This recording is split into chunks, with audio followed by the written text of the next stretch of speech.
Good morning students. Concepts of physics में आपका स्वागत है।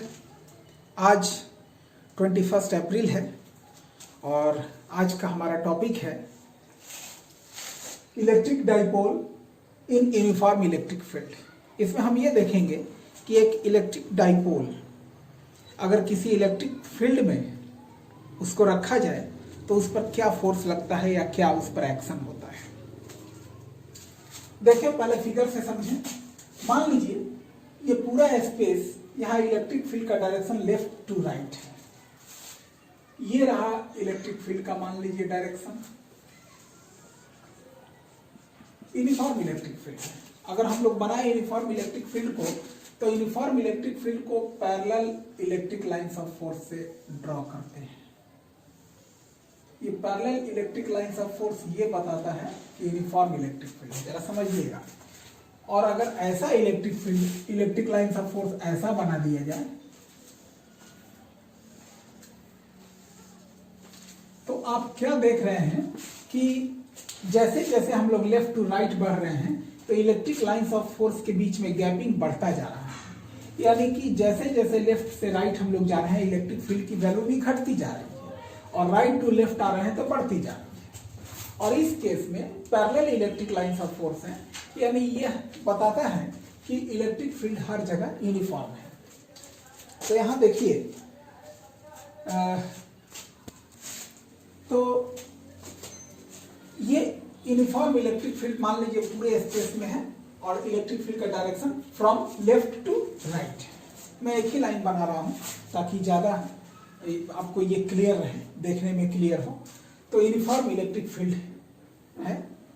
तो मान लीजिए इस इलेक्ट्रिक फील्ड में हम एक इलेक्ट्रिक डाइपोल को रखते हैं, जैसे मेरे इस पेन को समझ लीजिए, और इस डाइपोल का ये एंड पॉजिटिव चार्ज है मान लीजिए और इस एंड को नेगेटिव चार्ज मान लीजिए। तो अब जरा देखिए, तो इस पॉजिटिव चार्ज पर फोर्स लगेगा in the direction of field. याद रखिए, पॉजिटिव चार्ज पर जो इलेक्ट्रिक फोर्स लगता है वो लगता है इन the direction of electric field. और यहां पर इस डाइपोल का नेगेटिव चार्ज है, तो नेगेटिव चार्ज पर फोर्स लगेगा opposite to the direction of field. यानी direction of field towards right है तो एक नेगेटिव चार्ज पर फोर्स लगेगा टुवर्ड्स लेफ्ट। तो आप ये देखेंगे कि दोनों फोर्स इलेक्ट्रिक फील्ड से ये पैरेलल है और ये एंटी पैरेलल है, यानी पैरेलल है लेकिन डायरेक्शन अपोजिट है। और चूंकि ये माइनस क्यू है और ये प्लस क्यू, दोनों चार्ज का मैग्नीट्यूड बराबर है, तो दोनों चार्ज पर फोर्स भी बराबर लगेगी। यानी पॉजिटिव चार्ज पर जितना फोर्स टुवर्ड्स राइट लगेगा, नेगेटिव चार्ज पर उतना ही फोर्स टुवर्ड्स लेफ्ट लगेगा। तो ऐसे केस में यहां टॉर्क डेवलप हो जाता है और उस टॉर्क की वजह से यह डाइपोल अपने आप को कोशिश करेगा कि इलेक्ट्रिक फील्ड से अलाइंड हो जाए, इलेक्ट्रिक फील्ड के से पैरेलल हो जाए डाइपोल का डाइपोल मोमेंट। तो हम जैसे भी रखेंगे ये वापस घूम के इधर आ जाता है। तो अब देखिए, मैं इसके लिए इसका फिगर ड्रॉ कर देता हूं। मान लीजिए ये हमारा इलेक्ट्रिक डाइपोल है, ये माइनस क्यू और ये charge plus Q. Point B पर है माइनस क्यू और पॉइंट ए पर है प्लस क्यू, और डाइपोल के सेंटर का नाम दे दिया मैंने ओ। तो जैसा कि मैंने अभी बताया, पॉजिटिव चार्ज पर इलेक्ट्रिक फोर्स लगेगा in the direction of field और नेगेटिव चार्ज पर इलेक्ट्रिक फोर्स लगेगा opposite to the direction of field. और ये फोर्स कितना होगा, तो F इज इक्वल टू, चूंकि हम लोग इलेक्ट्रिक फील्ड पढ़ रहे थे तो उसमें पढ़ रहे थे कि electric field is equal to F upon Q। तो इस फॉर्मूले से F इज इक्वल टू आ गया Q इंटू E। यानी कोई Q चार्ज अगर E इलेक्ट्रिक फील्ड में रखा हुआ है तो उस पर फोर्स कितना लगेगा, F is equal to Q into E। तो इस पॉजिटिव चार्ज पर फोर्स लग रहा है Q इंटू E और इसका डायरेक्शन है टुवर्ड्स राइट, और इस नेगेटिव चार्ज पर फोर्स लगेगा F is equal to Q into E और इसका डायरेक्शन है टुवर्ड्स लेफ्ट। तो देखिए, मैं डायरेक्शन भी लिख देता हूं।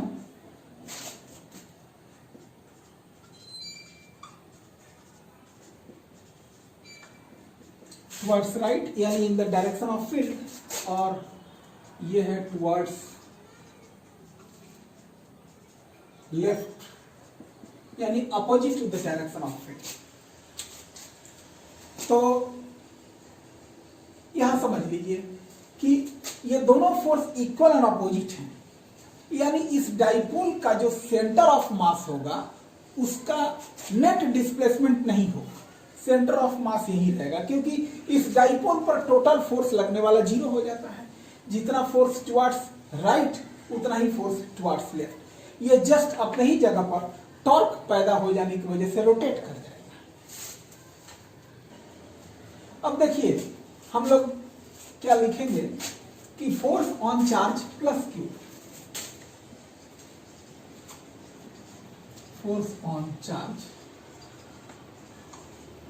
प्लस क्यू, ये फोर्स कितना लग रहा है, F is equal to Q into e, और डायरेक्शन लिख दीजिए टुवर्ड्स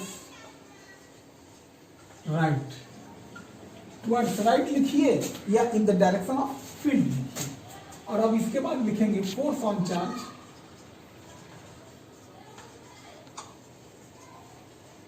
माइनस क्यू।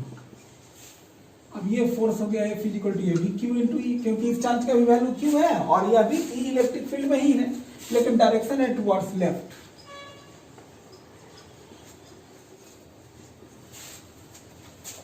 अब देखिए तो ये दोनों फोर्स इक्वल एंड अपोजिट हैं। अब इनका क्या एक्शन होगा वो हम लोग देखेंगे। अब देखिए अब यहां हम लोग क्या करेंगे कि लिखेंगे this electric dipole is the action of two equal and unlike parallel forces. Electric dipole is under the action of two equal and unlike parallel forces which give rise to a torque on the dipole which is given by, यानी ये दो force magnitude में बराबर हैं लेकिन direction इनका opposite है, तो इसके वजह से इस डाइपोल पे जो टॉर्क एक्सर्ट होगा उसको कैसे दिखाएंगे, आप लोगों को 11th का याद होगा। Torque is equal to either force, यानी दोनों फोर्स में से किसी एक फोर्स का magnitude into perpendicular distance between the two forces. तो दोनों फोर्स का मैग्नीट्यूड तो बराबर ही है F, और दोनों फोर्स के बीच में जो परपेंडिकुलर डिस्टेंस है वो हो गया आपका ये फोर्स और ये फोर्स, दोनों के लाइन ऑफ एक्शन में परपेंडिकुलर डिस्टेंस है AC। और मान लीजिए कि ये जो डाइपोल है इलेक्ट्रिक फील्ड से एंगल थीटा बना रहा है इस वक्त, तो AC का लंबाई हो जाएगा, क्योंकि डाइपोल का लेंथ 2a है तो AC का लंबाई हो जाएगा 2a साइन थीटा। तो यहां पे लिखेंगे 2a sine theta.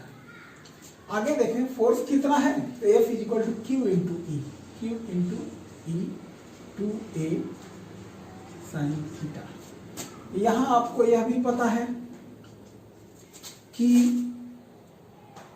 Q into 2a को एक ब्रैकेट में कर लीजिए, फिर E और साइन थीटा। अब यहां आपको पता है कि Q इंटू 2a होता है P, यानी dipole moment, P E sine theta. और यहां लिख दीजिए since Q into 2a is equal to P dipole moment,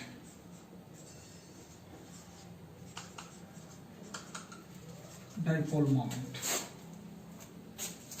तो ये हो गया स्केलर फॉर्म में फाइनल एक्सप्रेशन। अब इसी को वेक्टर फॉर्म में करेंगे हम लोग, तो लिखेंगे इन वेक्टर फॉर्म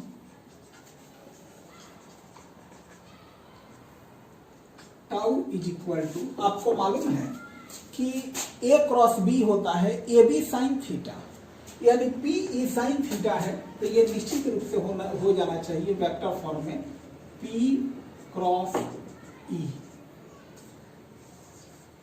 तभी तो P क्रॉस E अगर है तो ये हो गया PE साइन थीटा। यहां क्योंकि इलेक्ट्रिक फील्ड भी वेक्टर है, डाइपोल मोमेंट भी वेक्टर है और टॉर्क तो वेक्टर है ही। अब इसके डायरेक्शन को समझना, इलेक्ट्रिक फील्ड और डाइपोल मोमेंट। डाइपोल मोमेंट का डायरेक्शन इस तरफ है और इलेक्ट्रिक फील्ड का डायरेक्शन इस तरफ है। डाइपोल मोमेंट और इलेक्ट्रिक फील्ड के बीच में एंगल थीटा है। तो P क्रॉस E जो वेक्टर आएगा टॉर्क, यानी क्रॉस प्रोडक्ट में आपको पता है कि जो क्रॉस प्रोडक्ट होता है इन दोनों वेक्टर से परपेंडिकुलर होता है, यानी टॉर्क जो है P से भी परपेंडिकुलर होगा और E से भी परपेंडिकुलर होगा, यानी P क्रॉस E जो रिजल्टेंट डायरेक्शन आएगा वो इन दोनों से परपेंडिकुलर होगा। राइट हैंड थंब रूल से आपने 11th में सीखा था। P क्रॉस E यानी कि अगर इस प्रकार है तो टॉर्क का डायरेक्शन बोर्ड से परपेंडिकुलरली इनवर्ड हो गया, यानी टॉर्क का डायरेक्शन बोर्ड से परपेंडिकुलर होगा और परपेंडिकुलरली इनवर्ड्स होगा। याद रखिएगा, अगर ऐसा रहता P इधर होता और E इधर होता तो P क्रॉस E, इसमें राइट हैंड थंब रूल ऐसे लगाएंगे, P क्रॉस प्रोडक्ट का डायरेक्शन P से E की ओर, तो P क्रॉस E चारों उंगलियां P से E की ओर, तो टॉर्क का डायरेक्शन बोर्ड से बाहर की ओर हो जाएगा। यानी मान लीजिए इस केस में ये टॉर्क का डायरेक्शन हो जाएगा, तो टॉर्क का डायरेक्शन P से भी परपेंडिकुलर है और E से भी परपेंडिकुलर है। जैसा कि हम लोग जानते ही हैं कि क्रॉस प्रोडक्ट जो आता है वो दोनों वेक्टर से परपेंडिकुलर होता है, और इसके अपोजिट अगर ऐसा हो जैसा कि हमारा ये केस है, P का डायरेक्शन इधर है और E का डायरेक्शन इधर है। इस केस में देखिए दोनों के बीच में एंगल थीटा है, P क्रॉस E, तो चारों उंगलियां P से E की ओर, तो रिजल्टेंट टॉर्क का डायरेक्शन थंब की ओर हो जाएगा, परपेंडिकुलरली बोर्ड से अंदर की ओर। यानी ये केस जो है इसमें टॉर्क का डायरेक्शन बोर्ड से परपेंडिकुलरली अंदर की ओर हो जाएगा। अब इसको लिखने के लिए देखिए शुरुआत कैसे करेंगे, बिल्कुल उसी प्रकार जैसे कि आप पहले के भी डेरिवेशंस लिखते आ रहे थे। शुरुआत में आप ऐसे लिखेंगे कि let us consider an electric dipole consisting two charges plus Q and minus Q separated by a distance 2a. Let the dipole is placed in uniform electric field E by making angle theta with the direction of the field as shown in the figure. उसके बाद अब जैसा जैसा मैंने board पे लिखा है यहां से यहां तक और फिर यहां से यहां तक, ये तो मैंने आपको समझने के लिए बनाया था, इसकी जरूरत नहीं है।